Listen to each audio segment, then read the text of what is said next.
I like replayed through the official broadcast, and I got immediately annoyed because while Ding is thinking, all the all the chat comments are saying that he's going to flag or that he's going to like lose like a little baby. Ironically, his win previously was against Gukesh with the black pieces. Um, and Yeah. kind of a similar game to this. Like basically, he got a good position out of the opening and then he won. If you get off to a bad start, yeah, maybe your emotions just totally flip. For Ding, it was very important. He gets off to a good start. For Gukesh, of course, it's not good. Um, but I guess he has the mentality that this shouldn't affect him.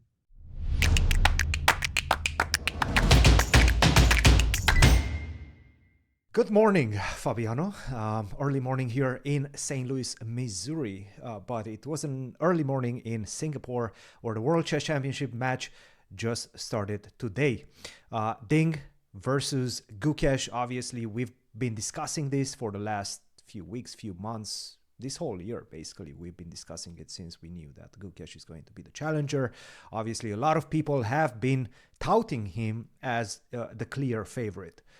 But today, Ding showed up to play. Fabi, the story. Tell us the story of round one. Yeah, well, so the first thing is that the game started really early for us here in the US, right? So 3 I a.m. only saw the story when 3 I a.m. woke up. Yes. So I and also I woke up not too long ago.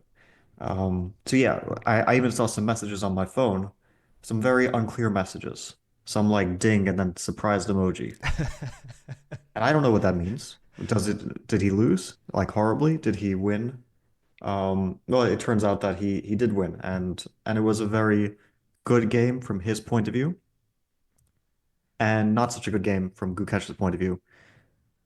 And of course, it's also a surprise to everyone. Well, not to everyone, perhaps, but to most people, maybe even to everyone, because winning with black pieces in the first round against one of the best players in the world is not easy. Has to be to And everyone, right? I mean, yeah, again, at least it's a small surprise. I mean, it's not impossible that Ding wins with the black pieces, but you would definitely think that for Ding going into the game today, a draw is a fine result.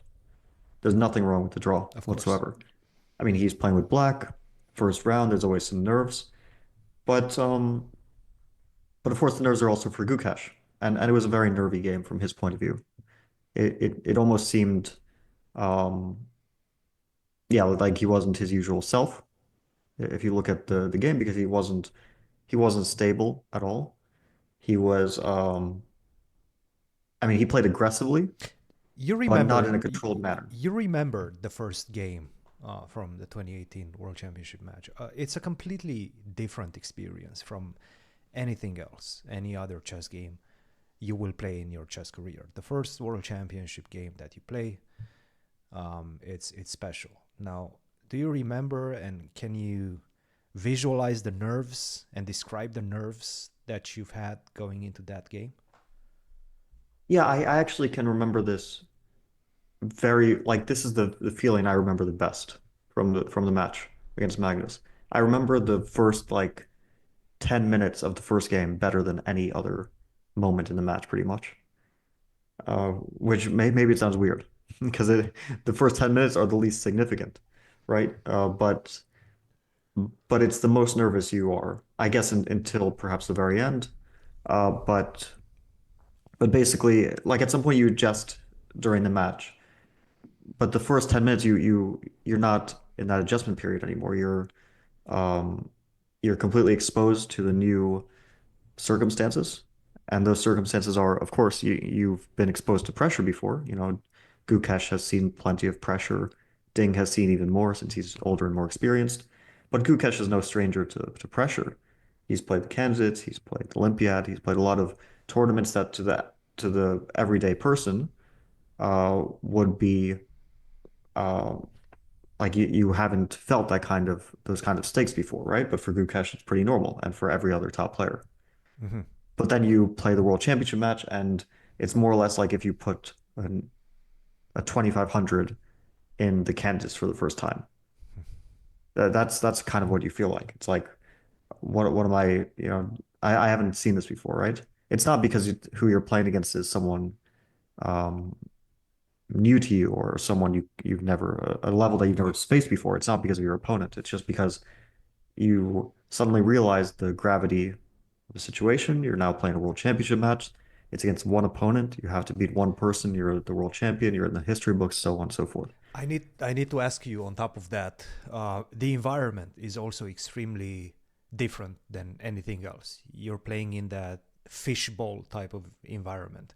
You cannot see anybody from the outside. It's like you're stepping in and then the whole world disappears behind you, right? You have the arbiters and maybe you have a couple more volunteers and the anti-cheating department and whatnot, but you don't have anybody else. How is that? How is that feeling when you first step in that fishbowl? Yeah, well, I think the one thing that I remember the most was the amount of cameras. Mm. It was just me and Magnus, and yeah, as you mentioned, the arbiters, and there was even Woody Harrelson, who was making the ceremonial first move. But what do you remember is the cameras. There are like 40 cameras around you, all sorts. There's like the professional, like the big cameras, the film crew, and then there's the every journalist that can get in with trying to take a It photo. was a bit different this time. You saw that, right?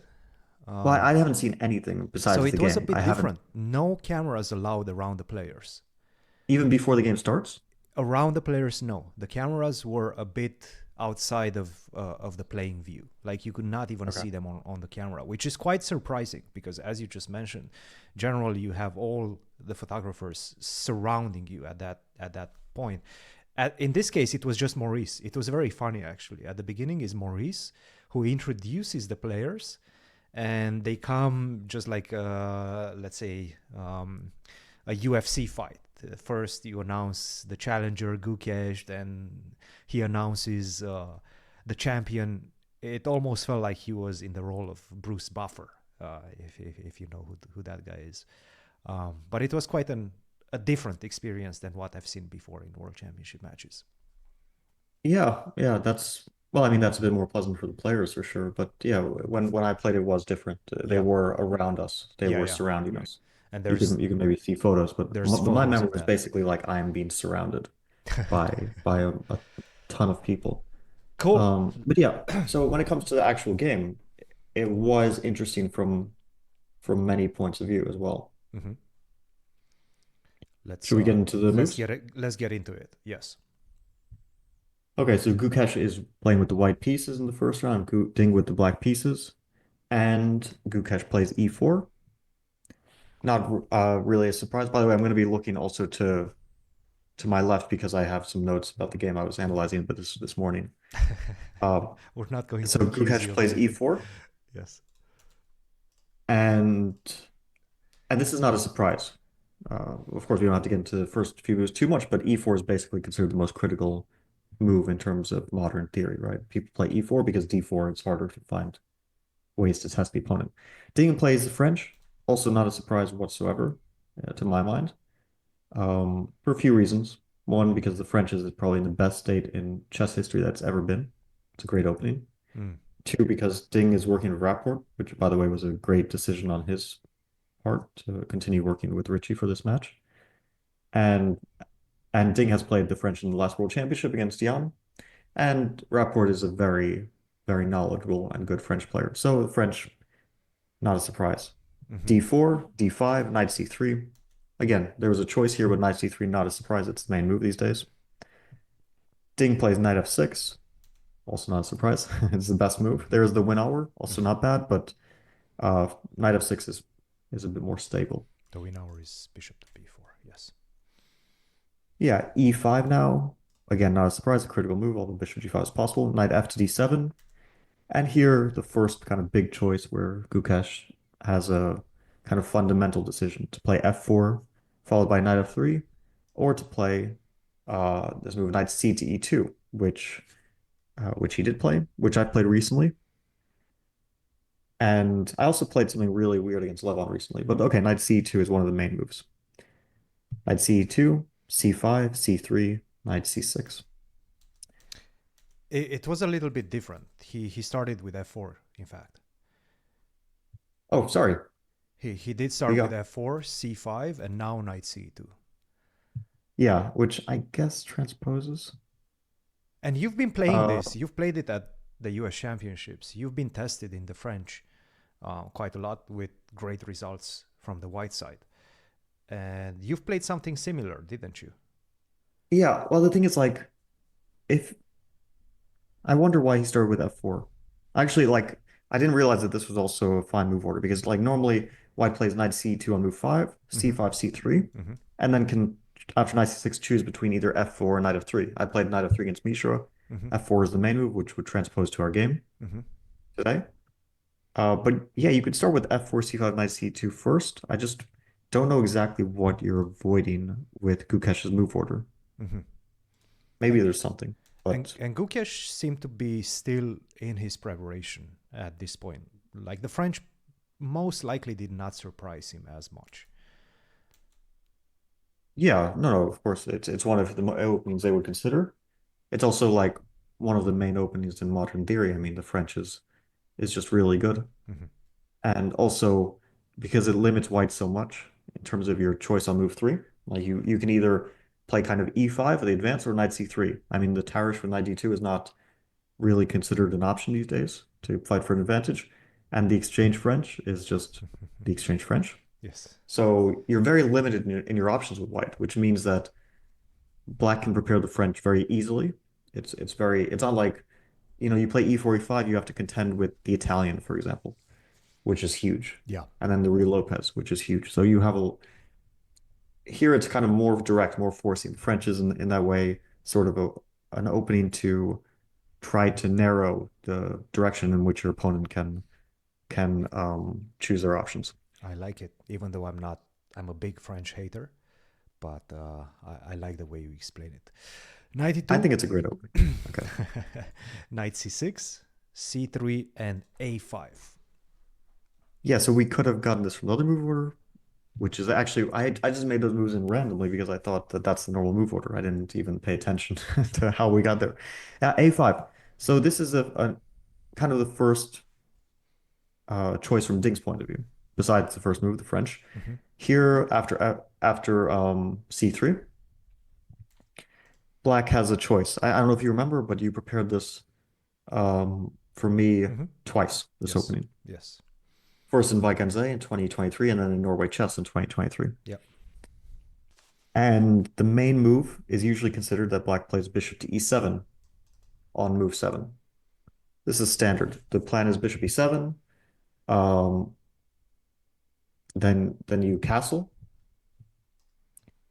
Yeah. So let's say knight and f3 castle, yeah, bishop bishop E7, f3. knight F3, castle. I mean, White has a lot of moves here, but let's say bishop to E3.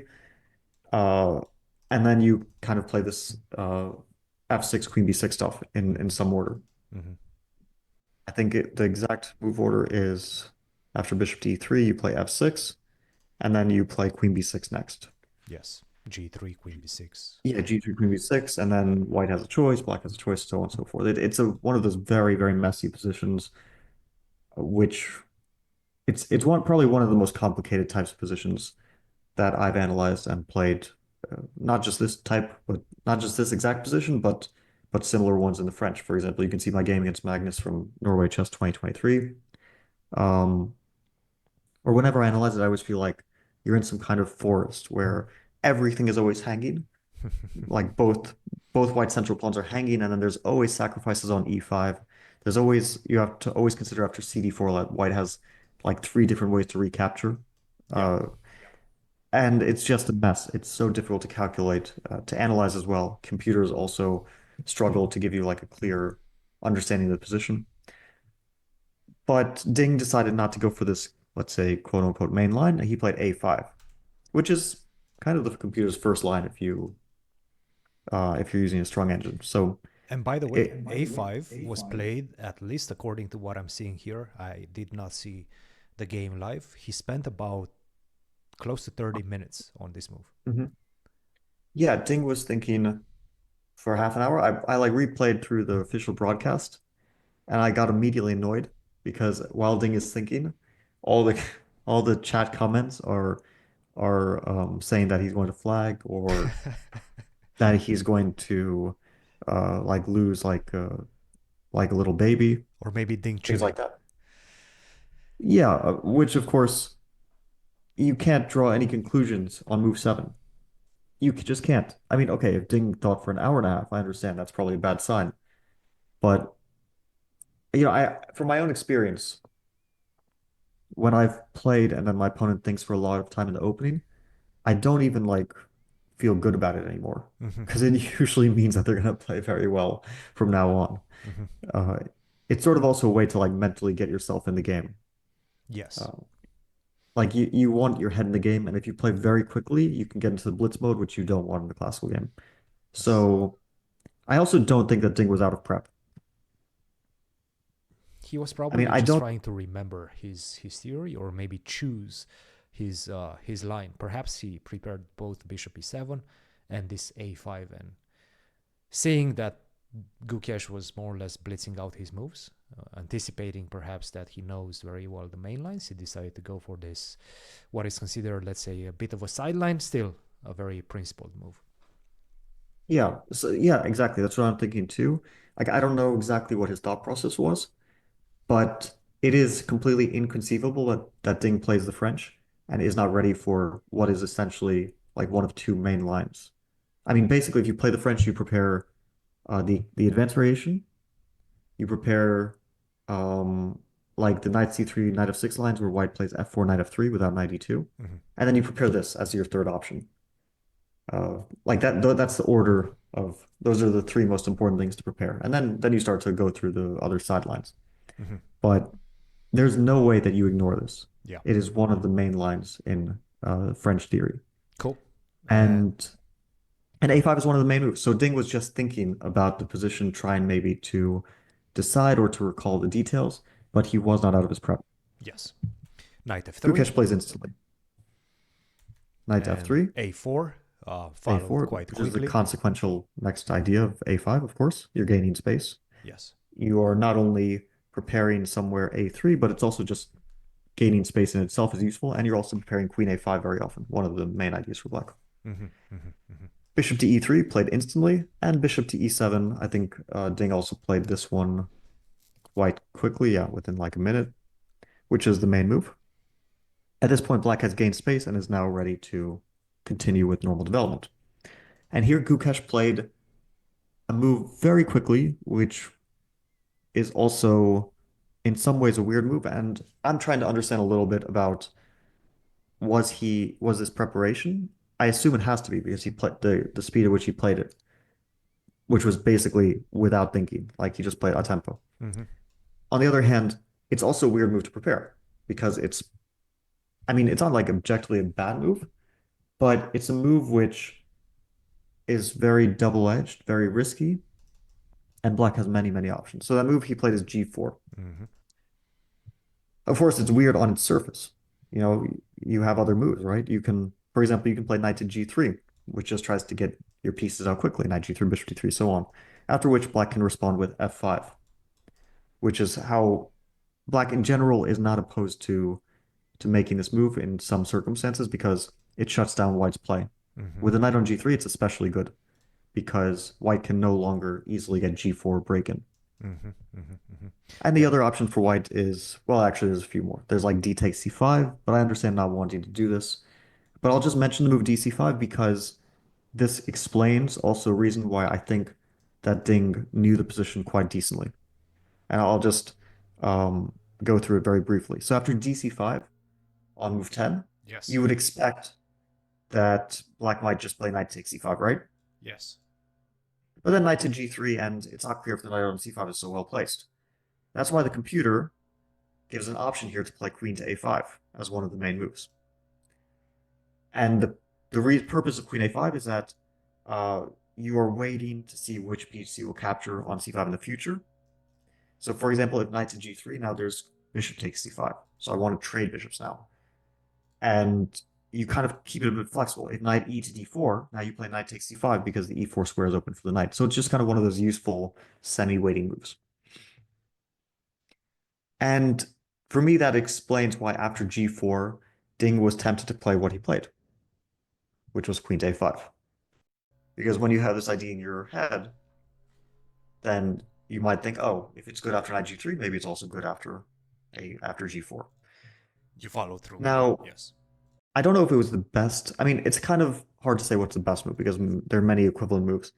But what I would prepare with black if I were to prepare this line now would probably be to play castle instead of queen a5. And then white's idea of g4, the only way to make sense of it, because black is ready now to play f6 and just to break open the center, is you have to play g5. And after g5, white has effectively killed all of black's f6 ideas because you really don't want to open the g file for white's attack, right? So g5 just kills the whole f6 idea. But black can continue with b5, which is also standard. And black is just preparing b4 and trying to break on the queen side. And we have a typical kind of I you could call it like it's not really a pawn race, but it's similar almost to like a dragon where one side attacks on the king side, one attacks on the queen side. All of white's plays on the queen side. All of white's plays on the king side. All of black's plays on the queen side. The battle lines are very clearly drawn. And so after b5, it's very complicated. For example, white should play a3 to stop or try to dissuade b4. And then black has a huge choice of moves. And this is why I'm a bit confused about Gukesh's prep, because black can make like 5, 6 moves, all of which the computer says are bordering between the tiniest bit better for black, like minus zero point 0.1, which is basically equal, and equal.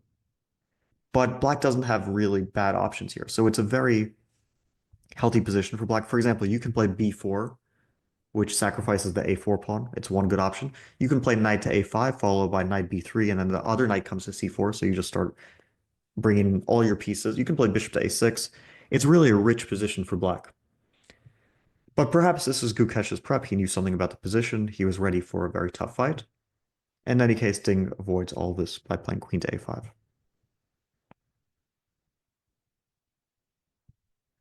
And here, Yep. after queen to a5, Gukesh plays bishop to g2, which is, I won't say it's a questionable decision. It's maybe not the best move, but the position is so complicated, it's really hard to say. And it's not like white has a clearly good option here. I mean, I thought a3 is very natural to stop any a3 ideas. But then black can play f6, for example, and the mess continues. Everything's hanging, all the pawns are hanging in the center. I don't really know exactly what is going on, but the computer shows 0.00, whatever that means to you. Instead, Gukesh plays bishop g2, and here Ding makes perhaps a questionable decision. But again, I'm not going to be critical because first of all, it's not really a bad move, and it's also very, very complicated position. So it's hard to like, all these numbers that the computer shows, they're not really meaningful. Um, Now perhaps like the best move was b5, for example, just trying to prepare b4. A very logical move, which the computer likes, and which is also logical because you're preparing bishop to a6 in many cases, and by white having played bishop g2, you kind of abandon that diagonal, which is potentially very useful for black.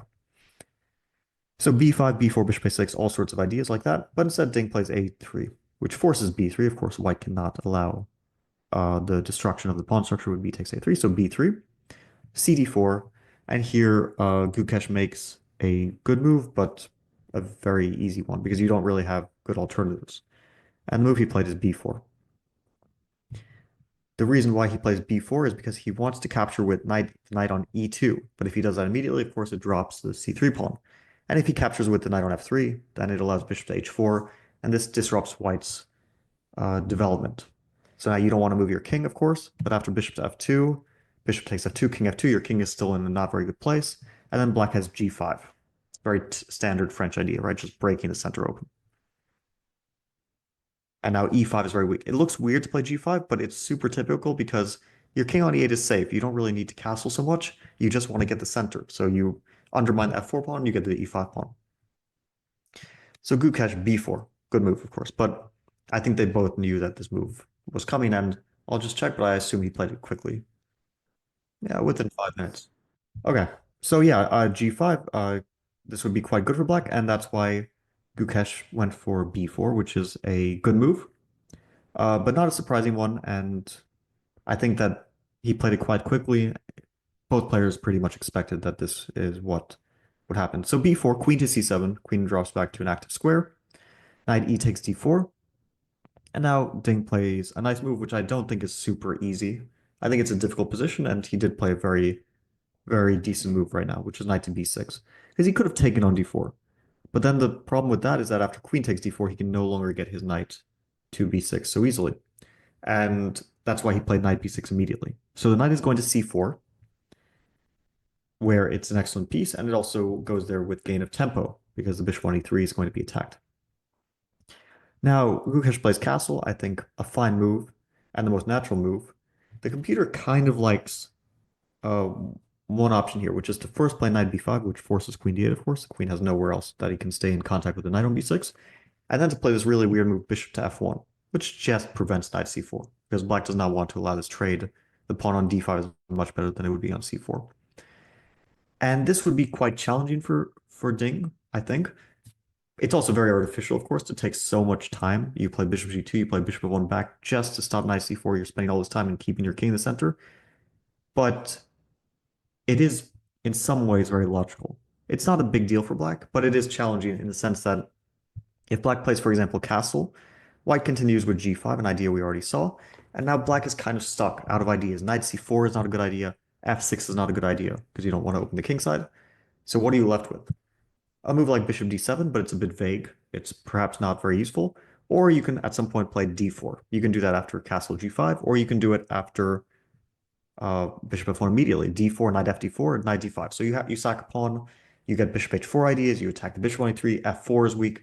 There's all sorts of compensation you get for having made this pawn sacrifice, but it is a pawn sacrifice. It is still rather testing. So this would have been interesting also for Gukesh, but not.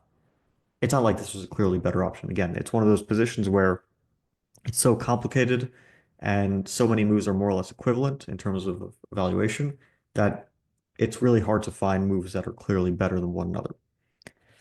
In any case, Gukesh makes a move that I would have probably made myself, which is castle. You just get your king to safety, but you do allow knight c4, and you drop the bishop back to f2. So move 16, bishop f2. White has developed all their pieces and has control over the d4 square. On the other hand, black is also reasonably developed and has a knight on c4. And now Ding makes a nice move, bishop d7, which I think is also quite important because it can be very logical to castle, but it's actually better to get your play going with bishop d7 immediately. So castle, although it's not like a terrible, terrible move, it would be a bit of an inaccuracy, and white would be able to get some advantage here with, for example, the move knight to d2, trading off the knight on c4. And we'll see why the bishop is better on d7, why this is kind of a subtle difference, but why it's more useful to play bishop d7 first. So here Gukesh played queen to e2. I actually kind of prefer a different move here. Again, it's not like queen e2 is a bad move, and it's even the most natural move, and the computers say it's fine and everything. But I kind of like the move knight to d2 more because it's a bit more direct, and I think in this type of position, it can be helpful to go for directness rather than some kind of non-concrete moves, and then you're maneuvering around, and you can lose direction very easily. So knight to d2, black has nothing better than trading all the knights in whatever order you want. For example, knight takes d2, queen takes d2, knight takes d4, bishop takes d4. And here it's very important for black to play h5. Because basically in this position after bishop takes d4, black does no longer really has meaningful play on the queen side because you don't have a knight on c4, you have no pawns you can attack, c3 is defended, b4 is defended, so on and so forth. And white is ready to play f5 at some moment. So you have to now break up white's kingside formation a little bit with h5. And this is why it was more useful to delay castling, because now your rook on h8 supports h5. If gh5, rook h5, that's not really what white wants. And after h5, white should play g5 to keep the kingside closed and keep the king safe. And then black can either play g6, which closes down the kingside completely and leads to more probably an equal position, or can play bishop b5 first, attacking the rook, trying to get the bishop active before playing g6. But this also allows, for example, f5, an exchange sacrifice. Bishop f1, rook f1, e takes f5, and we have some sort of mess. Because although white is down in exchange, white has a really powerful bishop, and black doesn't really have much counterplay. You see the rooks on h8, a8, they don't actually do very much. So the computer still says same evaluation 0.00. White has like five different moves that lead to that evaluation. For example, bishop d5. And this would be also a complete mess, but very interesting. And I think this would be more testing for Ding if Gukesh had gone for it. Although, again, not criticizing Gukesh's move because queen e2, not a bad move by any means. And here Ding continues to play excellently. I think like his play from, let's say, the moment after move 14, knight b6, up until nearly the end of the game, until he got a winning position, was basically flawless. So he plays move knight takes d4. This is a good moment to do so. And Gukesh responds with knight takes d4. It's an interesting moment also for Gukesh, but if the reason he didn't want to play bishop d4 was because black can play h5. And if white is forced to play g5, g6, then it's very unclear where white's play is on the king side. On the other hand, the bishop on d4 is much more solid than the knight on d4, so this would have been a safer choice for Gukesh as well, because he keeps the queenside pawn structure completely intact. Instead, he went for knight takes d4, which is a more ambitious move. Now h5 is no longer an option because g takes h5 simply, black cannot recapture that pawn. So, um, and without being able to recapture that pawn, you can't really justify giving up a pawn like that. But Ding plays another excellent move, knight to b2. Now, I wouldn't say this is a difficult move, but it is still an excellent move, and we have to give credit where credit's due. The move attacks the c3 pawn, one idea, but also opens up ideas of queen c4, as we'll see. And the d3 square is actually one of black's targets. So knight to b2. Here, Gukesh had a difficult choice of more or less equivalent moves. He went for queen to e3, but I think that maybe queen to f3 was a bit better. I think this is where Gukesh's play, although everything he did before this, it's really hard to be critical of. At this point, I think we can start to be critical of some of his decisions. Maybe not this one in particular, but the kind of flow of the game from this moment on until like the next 3, 4, 5 moves. This is where it all went wrong for Gukesh. Why is the queen I like queen better to f. on f3? Yeah, I think that the queen on f3 is perhaps better for one just very simple reason, which is that we want to stop h5. We want to keep the queen on f3 so that h5 can always be met with gh5 and the pawn on h5. That square is defended by white. So queen to f3 would definitely be met by rook to c8. And here, rook f to c1. Not rook a c1, allowing queen c4. We'll see this theme in the game as well. But rook f to c1. So now queen c4 is no longer an idea because the queen can always get kicked back with bishop to f1. And h5 is no longer an idea. And if black castles, then we have the typical g5, stopping any f6 ideas. So we see all these ideas come together where white's play is basically just trying to control the game, trying to limit counterplay. And after rook f to c1, the engine says it's still about equal with various moves, but I think one of the moves that the computer likes, which is g6, is not an easy one. I think that most people would castle, but perhaps g6, basically keeping up the option, keeping open the option of h5, keeping the rook on h8 is perhaps a bit better. And then white can also play f5, white can play queen to h3, preparing f5. It's the same evaluation, 0.00. It's basically been that the whole game. Uh, but I think black's play is not super easy here. Now, queen to e3 is not a bad move either.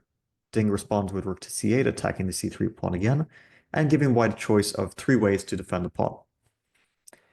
Now, rook f to c1 is logical because it stops queen c4 ideas.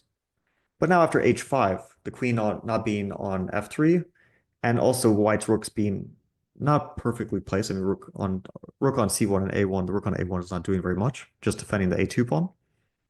White can no longer play gh5 because rook h5. And so white should probably play g5 here.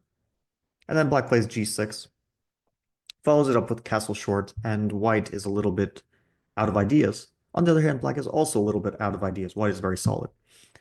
So certainly black is doing fine here, but I wouldn't say black is better. It's one of those kind of positions where probably both sides struggle to make meaningful progress. Looks like somewhat of a, I don't know if you can put it this way, mutual fortress, more or less. Yeah, it's, kind of, yeah, you could say a mutual fortress. I mean, It's hard to call it a fortress, of course, with so many pieces on the board, c3 being weak, but c3 is the only weakness in White's camp. Black has no real weaknesses. White only has one potential pawn break, which is f5, and that's very difficult to achieve. So you can easily see that both sides struggle to make counterplay, and even a draw could happen for that reason.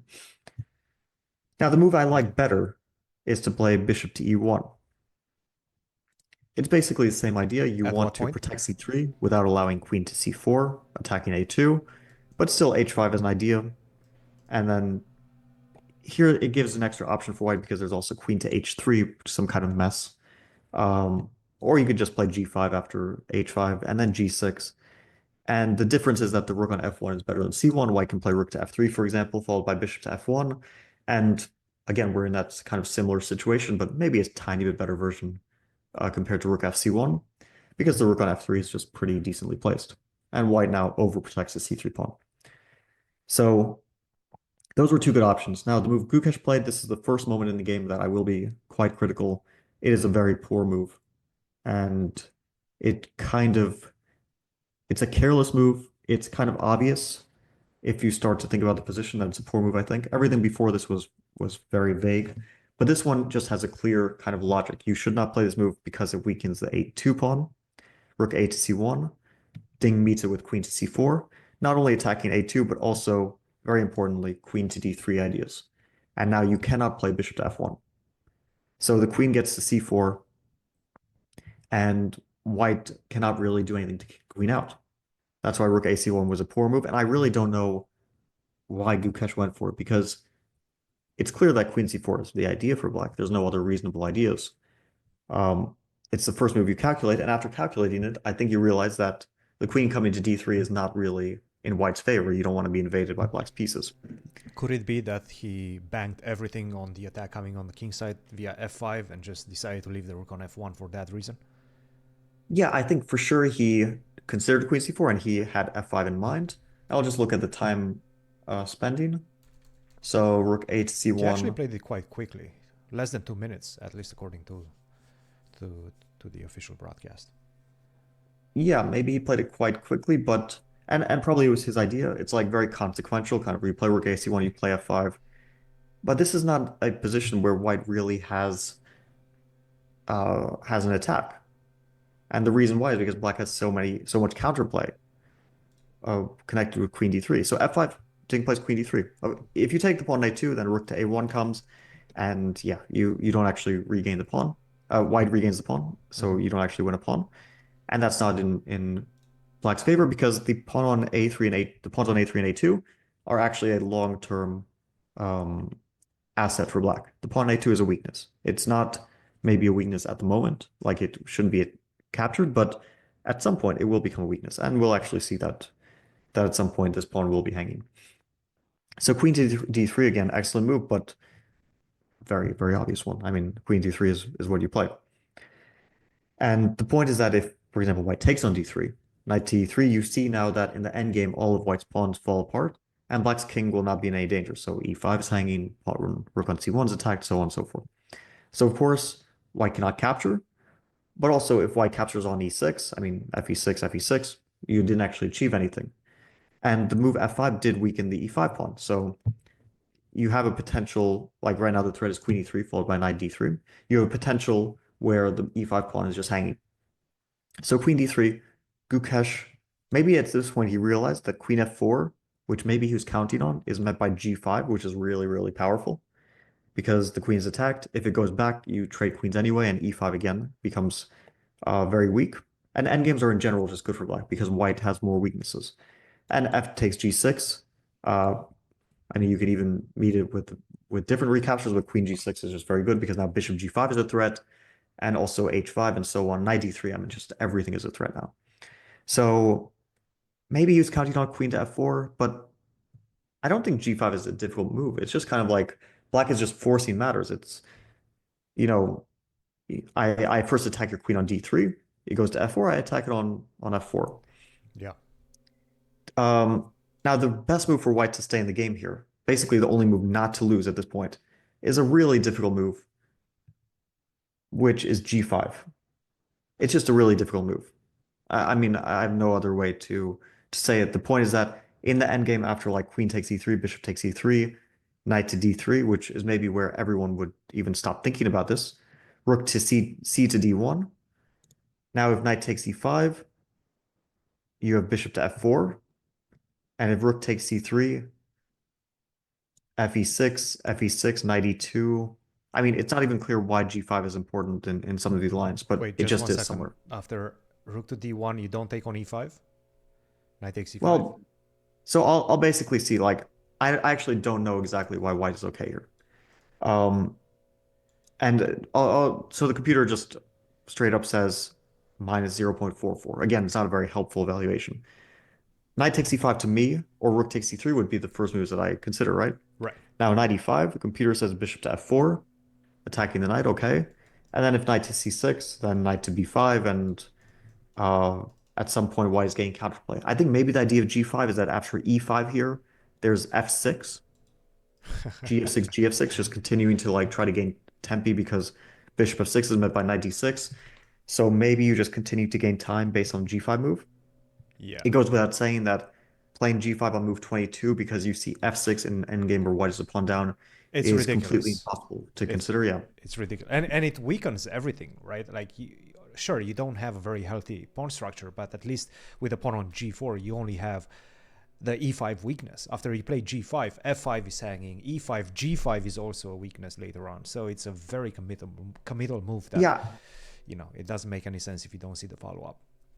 Yeah, I think the point is basically that the f5 pawn can never really be a weakness because e5 always is favorable for white. Like it's just always a good thing for that if black takes because the the good thing about black's position is that the structure is super, super stable and intact, and white would like at any cost to cause a change in black's pawn structure. And basically at any cost, if you at any moment undermine the d5 pawn, this Yeah. is great.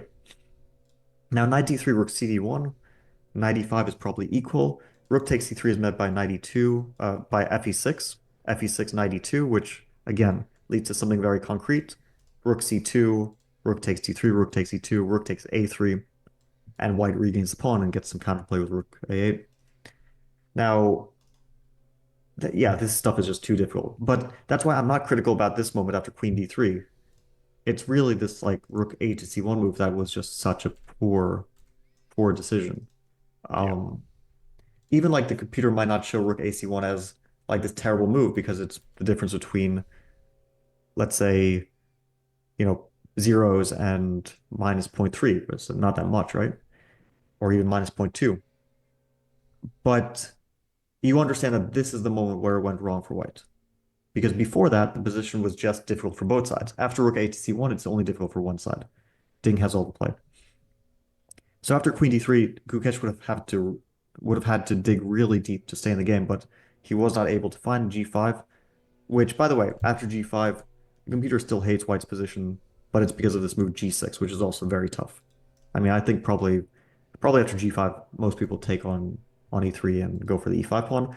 But if you're an engine, then you can play g6 and fe6, bishop h3 attacks the e6 pawn, another point of g5, and then the computer just castles and gives up the e6 pawn. So it's really tough now Yeah. for Yeah. both sides if both sides are playing perfectly. But Gukesh did not find g5. I think basically I don't know who would find g5. Maybe some people would find it, but it's you would only find it out of desperation. And instead Gukesh plays queen d1, which still maybe you shouldn't be playing this move because like I don't know what I would play if I would find any kind of decent solution for white. But queen d1 is obviously pretty bad for white. I mean, bishop g5 comes, which is what happened in the game. And after bishop g5, white either abandons the c3 pawn, abandons the rook, or plays what Gukesh did, which is the most natural move, rook c2, just to show like how desperate the situation is for white. One of the engine's top suggestions is f takes e6, and knight to f5, just giving a piece. And it's not like white has a good evaluation here. It's like minus 3.5. But after bishop g5, it's already like minus 2.5. So from an objective point of view, I think we can confidently say that after bishop g5, it is a losing position. It's still it's still sharp. And there are adventures that happen in this game. It's not like the game is over. But objectively, already Gukesh has managed to find himself in a losing situation. So he played Rook C2. Of course, this is the kind of most natural move. You are still not losing material. White is keeping all the material. But if you look at White's pieces, the rook on C2 is only held together by the knight on D2. It cannot move from C2, and the knight on D4 cannot move from D4. The bishop on F2 cannot move because if it goes to G3, there's always bishop to E3 winning material. The bishop on G2 can technically go to F3, but I don't even know what it's doing there. White's rook on F1 is immobile. White's queen on E1. If it goes to E2, it's also surrendering the C3 pawn. And I don't even think that White wants a trade of queens. So White cannot move any pieces. The only idea White has is to play H4, but H4 can always be met with bishop to F4, and the bishop on F4 cannot be removed from that square, and it attacks E5. Which is why here a absolutely devastating move is a very simple one. Simply castle and minus three, the engine says. Just -3. And this is a strong White engine that you're using, I would assume. Yeah, a stronger engine. Um, White is not down any material, and it's still dead lost, and Black does not have to do anything special for it.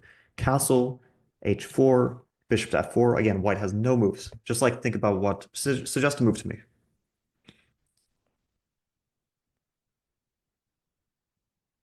After bishop to F4, king H1, yeah.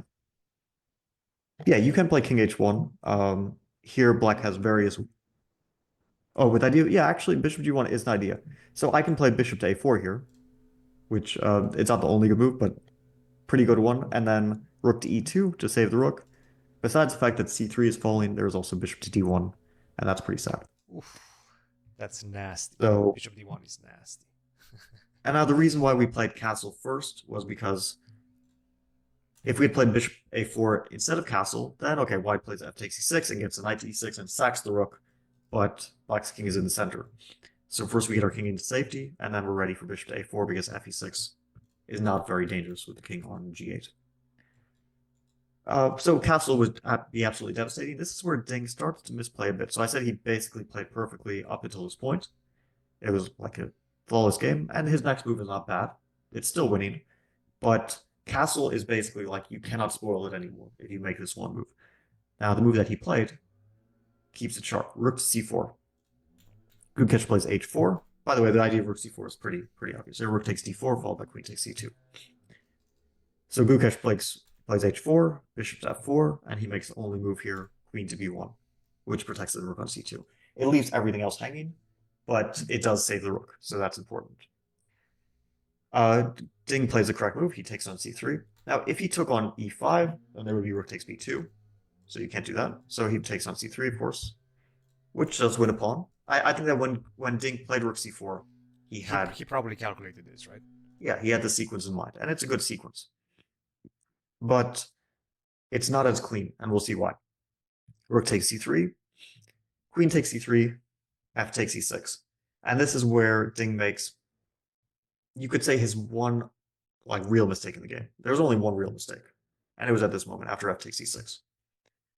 I wonder if, yeah, also like the chess.com engine also kind of shows it. For a strong engine, it's actually a very clear difference between two moves after F6. He took with the pawn. It's on its surface the most natural move. I'll explain why it's not a good one.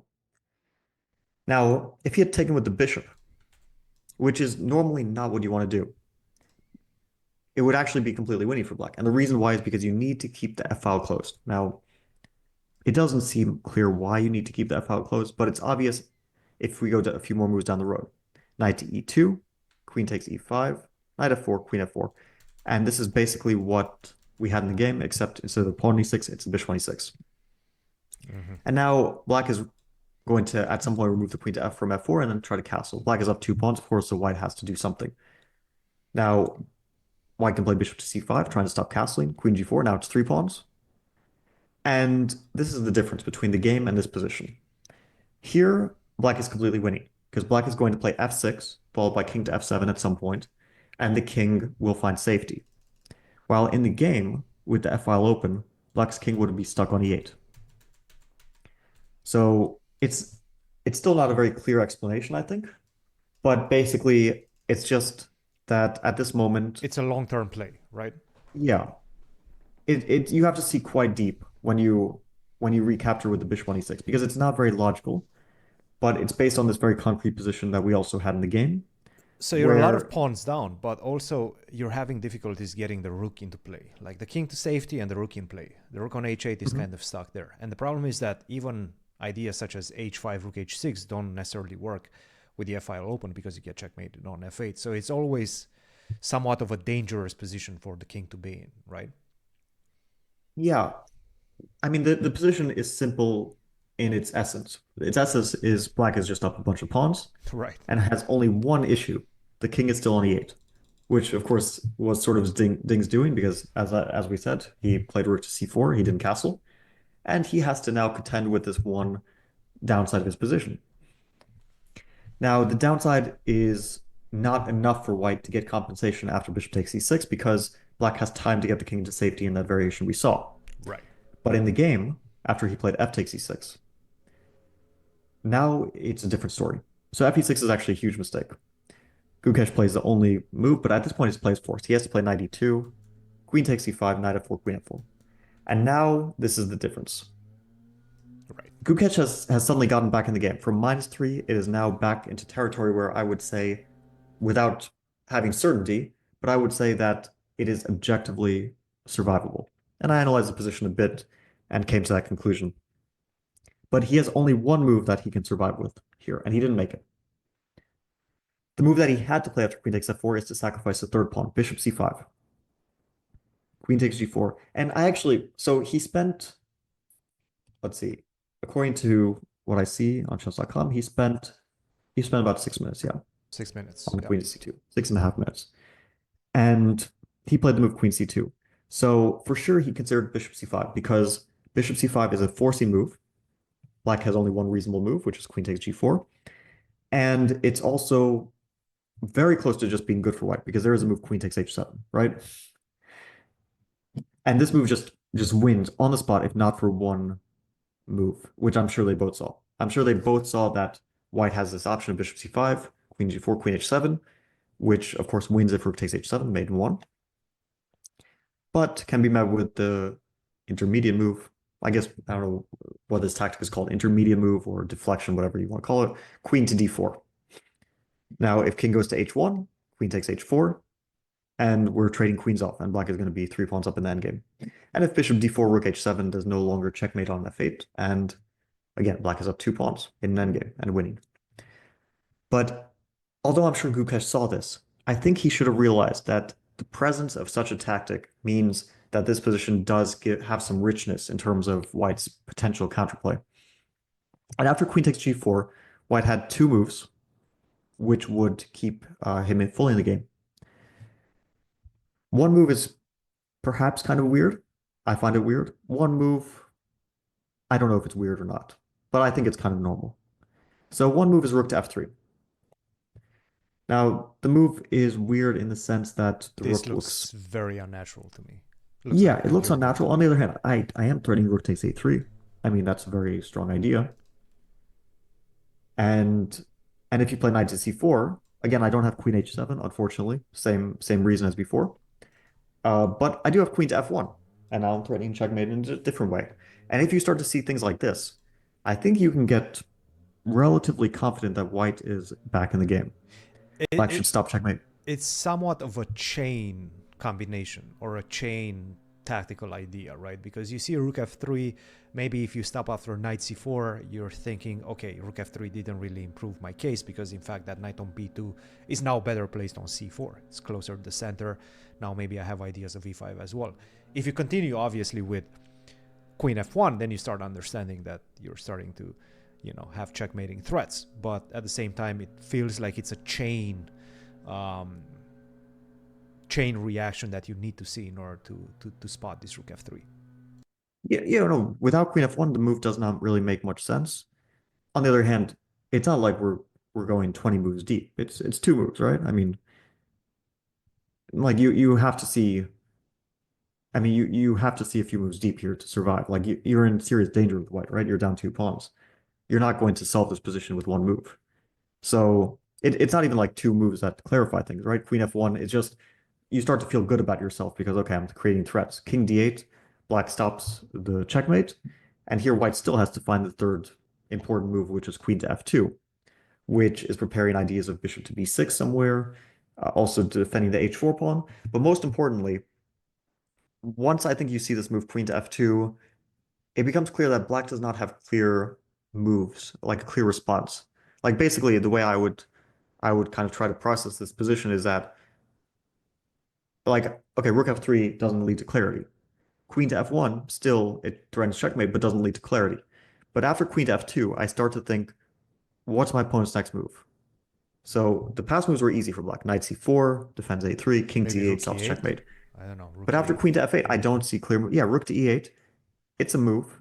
I mean, again, black has ideas. White has ideas of bishop to B6. That's one thing, which is already equal. There's also rook to F7, but rook to E8 is not a move which threatens white. So at this point, black is no longer has active ideas. White has managed to find a formation which is both kind of threatening in the sense that bishop B6 is there, and also defensive in the sense that black's ideas are limited.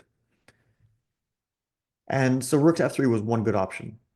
By the way, there is a very critical line after rook to F3, which is that black has this really, really dangerous move, B6,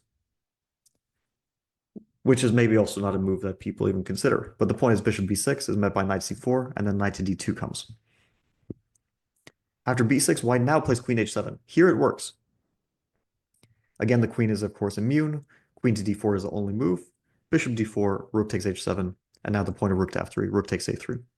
And this position is objectively a drawn endgame. Computer gives like basically 0.00. So I do want to stress that Ding would not be in any danger. Although the position looks sharp, Ding would have various ways to bail out here. But still, I mean, at this point, White was losing a few moves before. Draw is a good outcome. Yeah, this Now, is great. another move oh, sorry. Yeah, this is great, of course. I mean, Gukesh wants to survive the game at this point. Another move, which I like on move 31, instead of rook to F3, is the move queen to C2. Now, the computer prefers rook F3, but it says both moves are acceptable. Like rook to F3 is basically minus 0.2, basically going towards equality.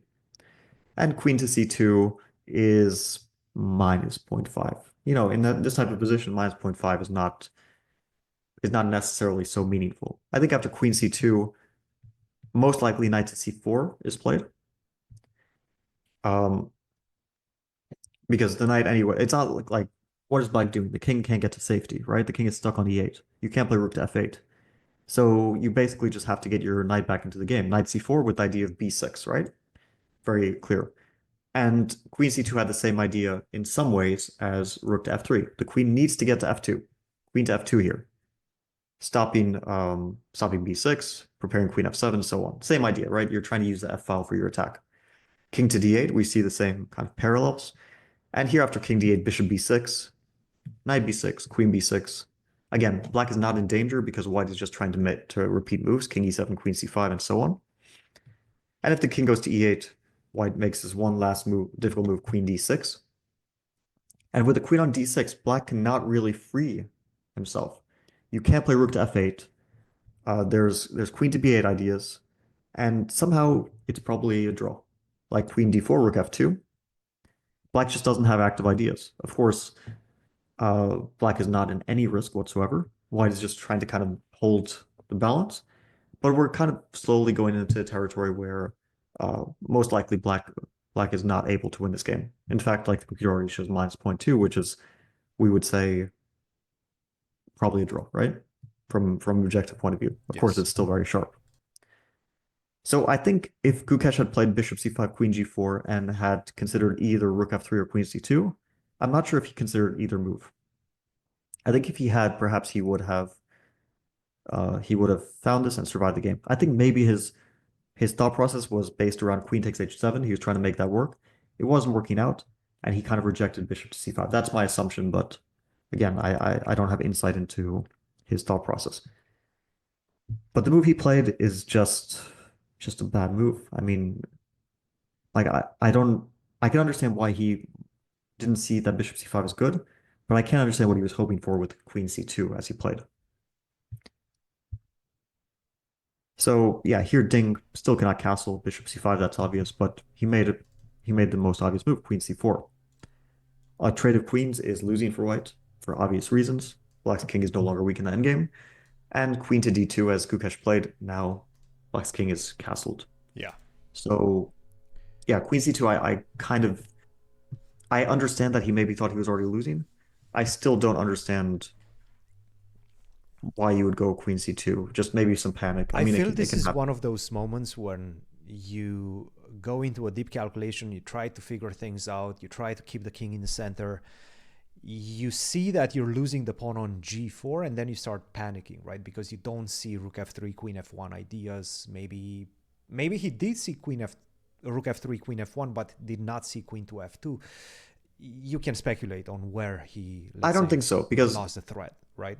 I think basically if Black's king is on d8, you don't even You just go that's for good it. enough. You just go Yeah, for it. just go for it. Yeah. The king is on d8. It's okay. We'll try to fight from there. I mean, maybe it's still losing. It turns out it's not, but that's not obvious. Maybe it's losing, maybe not.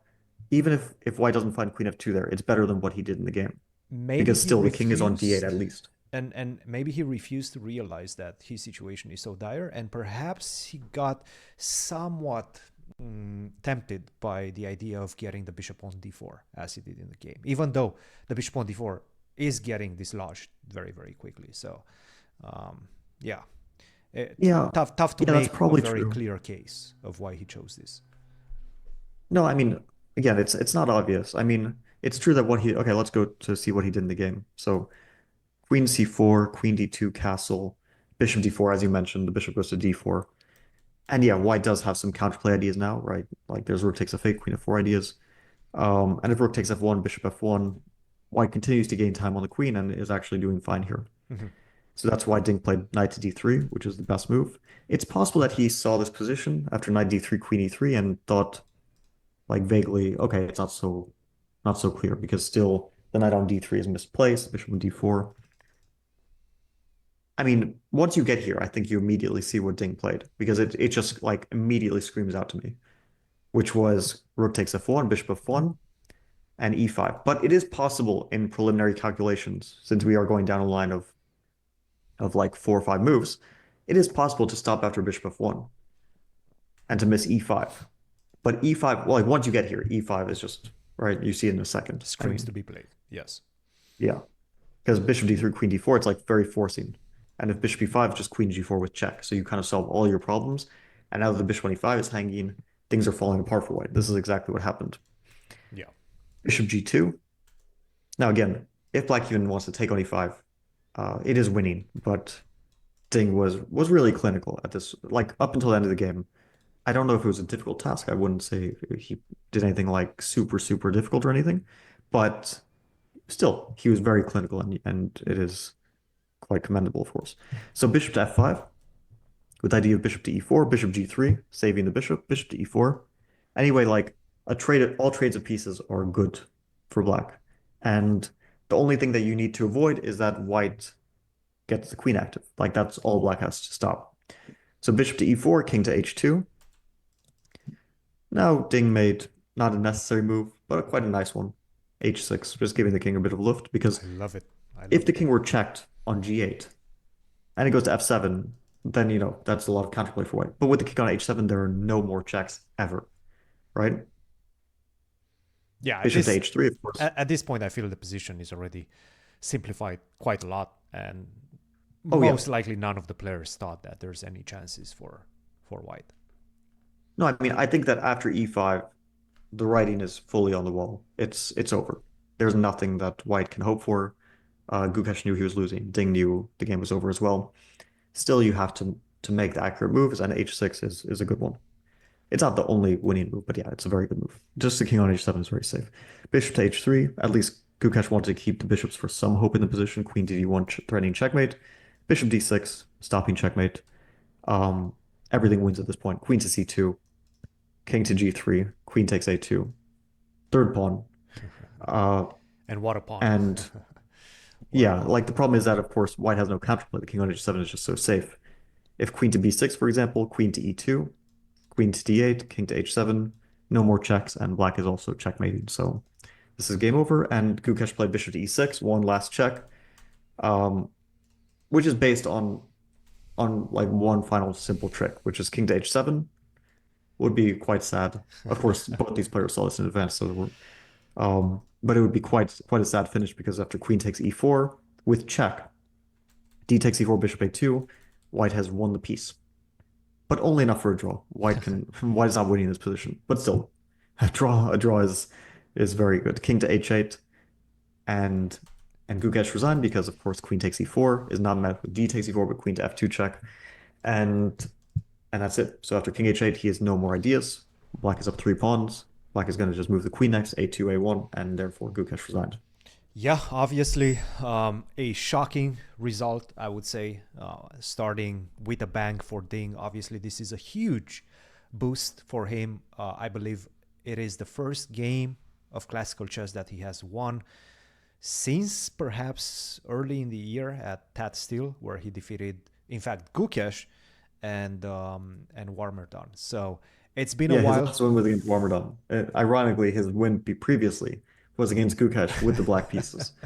Um, and Yeah. kind of a similar game to this. Like basically, he got a good position out of the opening, and then he won. This sets up the table and sets this match on a very different trajectory than what a lot of people have anticipated going into the first game. How do you see this one for Gukesh at this point? What do you think the discussions look like within his camp after this start? I mean, obviously not ideal. I mean, nobody wants to lose with white. I really doubt that they're in any sort of panic mode because it's the first game. I mean, this is a very long match. It would be shocking if nothing happens. Like if Gukesh doesn't get quite a few significant chances throughout the match. And I would also be shocked if Ding does not get quite a few significant chances throughout the match. Now, it's probably quite annoying for Gukesh that he's playing someone who's at least from the first game playing pretty well, rather than if you looked at Ding throughout the year from February until his last tournament, which was the Olympiad, which ended what in was I think uh, minus. end of September, yeah, Right, right. like that period of 7 months where yeah, you could legitimately say probably Gukesh is playing a few hundred points below his usual level. Like Norway chess, the thing is people see tournaments like Norway chess, they see the Wiesenhaus Fischer random tournament that he played. They see some various other things like Grenke, and then they get this idea that Gukesh is finished. I mean, when I saw him playing in Norway chess, like this is where most of the talk was that like that Ding is finished, right? And it's hard to ignore that talk because he was blundering like mate in two, right, against Magnus. He was losing all his games. He was losing with the white pieces from the opening against Hikaru. And then all that talk starts. But I think we did say this on more than one occasion, perhaps that the World Championship match is just different. It's just a different story.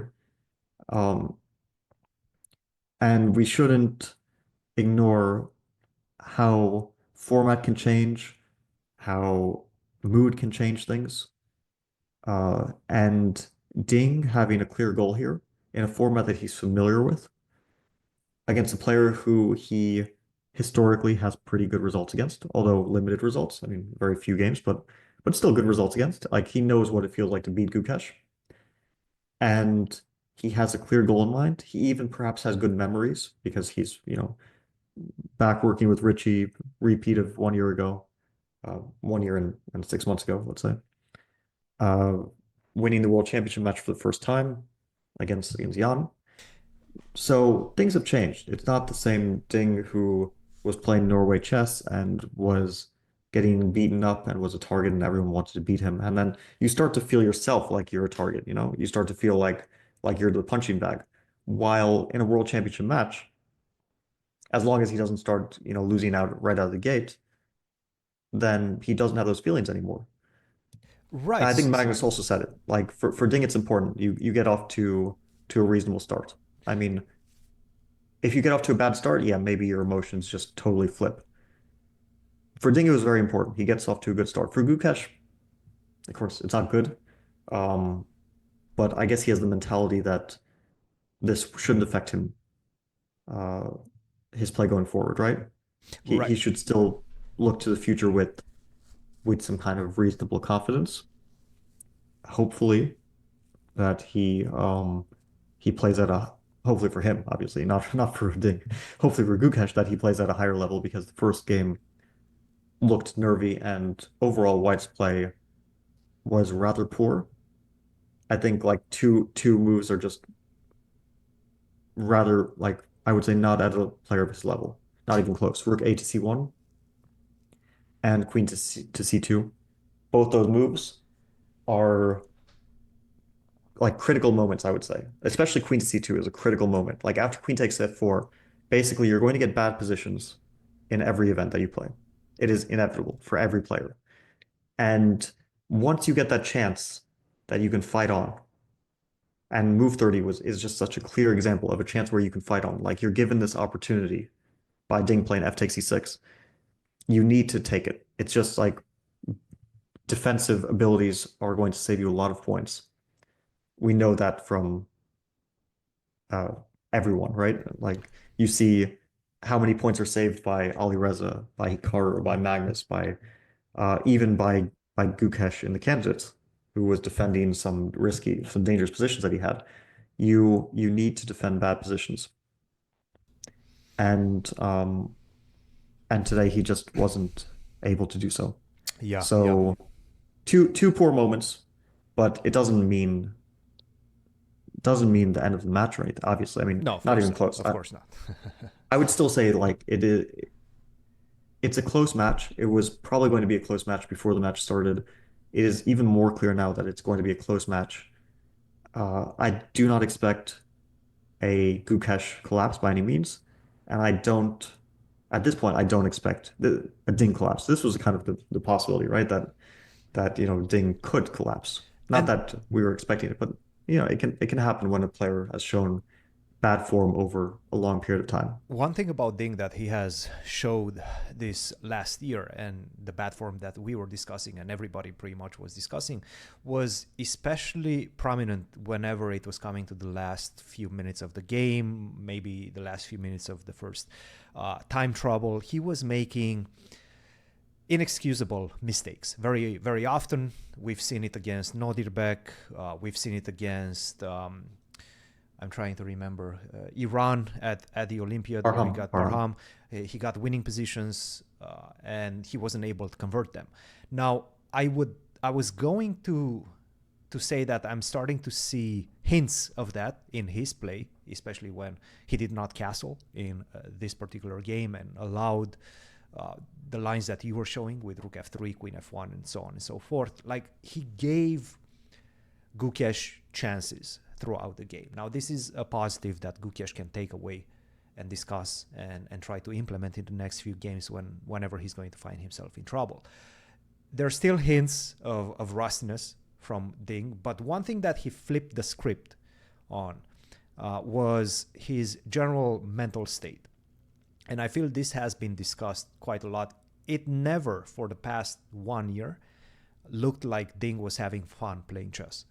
And finally, going into this one, even before the first game, you could see Ding, he was kind of in a jovial mood. Like he was smiling, giving interviews, looked quite relaxed, looked healthy, which is also, I think, extremely important. So it felt like he flipped the script on his head, and now the pressure is on Gukesh. Even coming into this first round, it felt like the pressure was not necessarily on Ding, but on Gukesh to prove that, you know, to prove the expectations that he will dominate this match. Let's just be frank, a lot of people were seeing it as a potential massacre. Now, this Yeah. is obviously not going to happen as you just mentioned, including myself, Well, by the okay, way. but we shouldn't say it can't happen. I mean, obviously, it could still be a massacre. Like Gukesh could win a bunch of games in a row, right? Although it doesn't seem likely. Right. But yeah, that's very unlikely. I mean, obviously Ding, even though there were moments to be critical, of course I did criticize some of his moves, Rook C4, as you mentioned, F takes C6. Overall, it was a good game. And the moves that we could be critical about, like Rook to C4, I think here's the thing, Ding is a player who plays quickly. Now, generally speaking, he plays quickly. I've noticed this. He doesn't want to get into time trouble. I think this is probably a conscious decision. Even in Norway chess, at some point he just stopped. He was just like playing very quickly. Once he gets to that like 30 to 20-minute point, he tries not to get into like he doesn't take a 15-minute think. Rook to C4 was played instantly, pretty much. Now, It's a very this tempting is a decision bit, because you are winning a pawn by force, pretty much. yeah. This is where like he was in flow. I'm not going to be critical because now there are possibilities where playing quickly and you play a superficial move and it costs you half a point, right? This can happen. On the other hand, there are also times when you think too much over what's basically a simple decision, and and it also costs you half a point because you get into time trouble. Now, if someone plays a pretty decent move very quickly, I'm not going to be critical because it's some sort of decision which it might not work, it might work, but it's not a bad decision, in its essence, right? You're playing a decent move quickly. It can also work very well sometimes. Now, F takes E6, which he thought about for a few minutes, which ended up being a mistake. It's also a pretty tough decision. I mean, I don't think it's easy by any means. It's a mistake. It's even a mistake which turns probably a 0-1 into a half point from an objective point of view, but it's a tough one. So Ding did nothing like very egregious or wrong in this game. It was a good game. It was a 2800 level game. Gukesh did make decisions that I think were egregiously bad. Both rook A to C1 and queen to C2, in my opinion, are mistakes that if I'm going to put a level to them, I would put them at the 2600 level. Now, obviously, the whole game, I'm not going to say that he played like a 2600, but these are mistakes that you would expect a player who is not 2800 to make. So that's I'm just trying to categorize like different types of mistakes Yeah, in yeah, chess because there are differences between moves which, to my understanding, are different than what the computer's numbers always show. yeah. Cool. All right. Now, Uh, Go ahead. yeah, Did you have something no, else I think to add? it's like here's the thing. Like when I think about how I would approach a match from both sides, I'm thinking like if I'm Gukesh, I see that I'm a very hot player. I've been having some tremendous results at Olympiad. I won candidates, this and that. I tied for first in Tata Steel.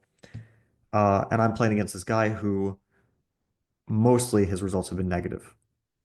But how does that help me? Like when I actually sit down across the board from this guy, and I know that he can play well, and he can also sometimes play better than me. Like, how does that possibly help me?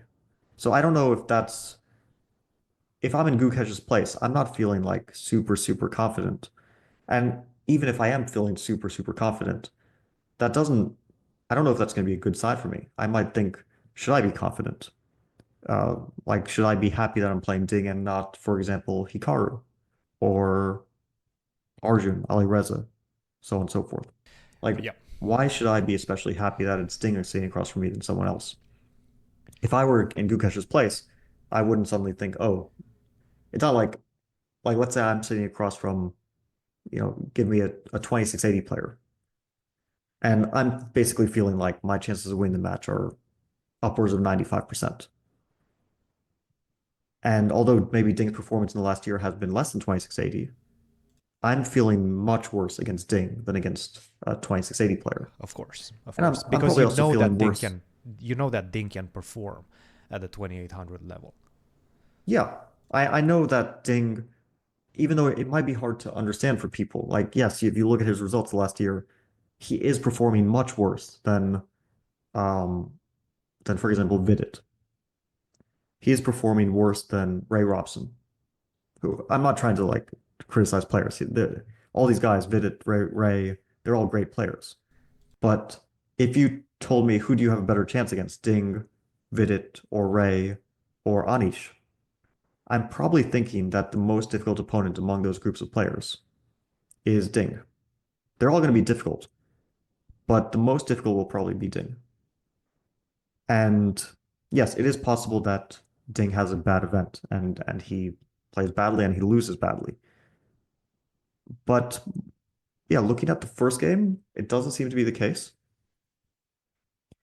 And what I'm expecting is that we're most likely seeing maybe not like, Ding at his best, but certainly Ding at his very good, which is a 27 high 2700s to 2800 player.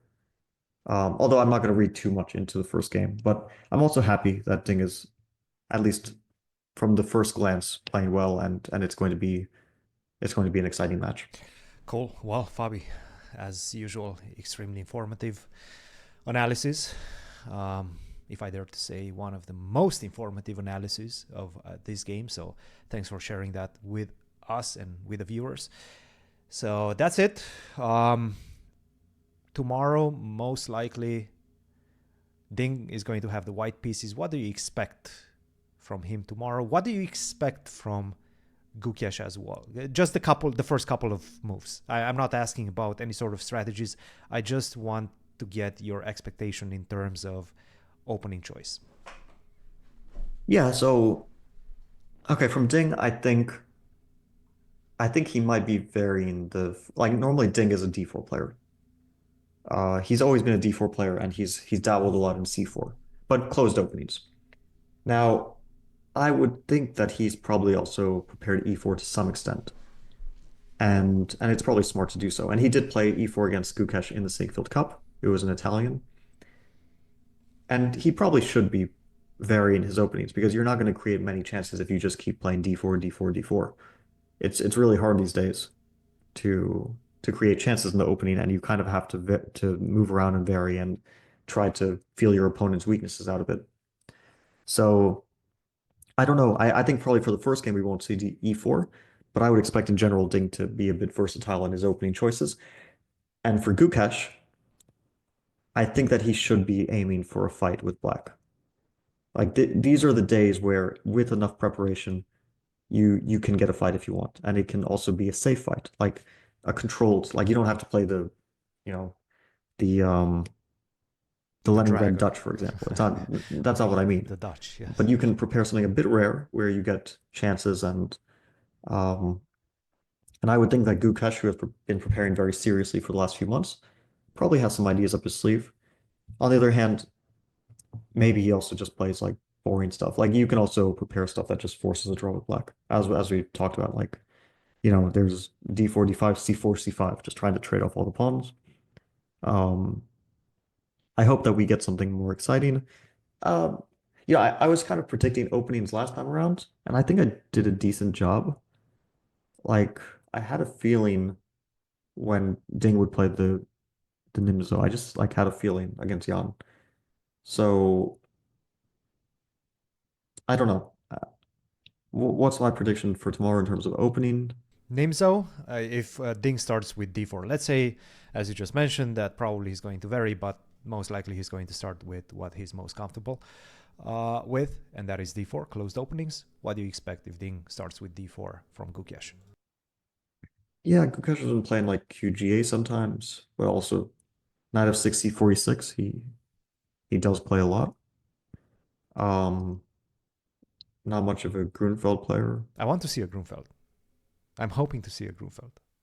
I don't think so.